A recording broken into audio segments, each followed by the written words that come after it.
Hello, educators. Dr. Matthew here.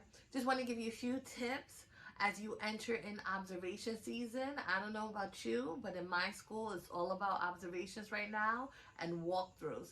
So as people come in and out of your classroom, key things you want to make sure you have. Do you have a objective that is student friendly, that is focused on the goal of the lesson? Does your lesson match up with what is actually listed on your objective? Number two, have you organized your lesson? A tip I like to give teachers is to make sure that you break out your lesson almost in time chunks. The same way we ask students to write an outline when they write a paper, do the same thing. Is your opening 5 minutes? Or is your mini lesson 10 minutes? Will you have students participate in a student activity for 10 minutes and then 5 minutes in discussion? Have some idea of how much time you're going to need.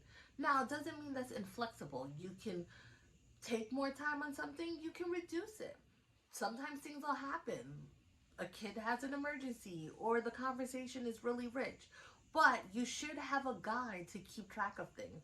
There's nothing worse than observing a lesson and the teacher's lost all control of what should happen, the things that they wrote in their lesson plan. They miss certain key elements, or they ran out of time and you're watching kids put on their book bag while they're still trying to finish their sentence. So keep track, keep organized with your lesson. Finally, it's so important to have a conclusion to your lesson. Students sometimes, well, not sometimes, students really need you to wrap things up. They really need you to tie all of those loose ends together.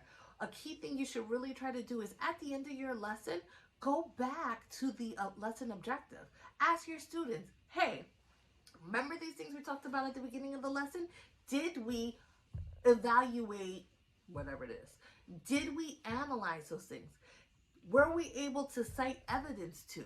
You want to make sure that they understood how those things are connected, the objective and the activity that they did in the lesson, and having that conversation at the end really ties that up with students. And most importantly, you really should have some sort of assessment at the conclusion of your lesson, whether it be an exit ticket, or some people have something called a parking lot where students can write down their questions or answer whatever it is that you ask them, and they post it up in an anonymous way so you can get a gauge of what did my students take away from this lesson? What do I possibly need to reteach tomorrow?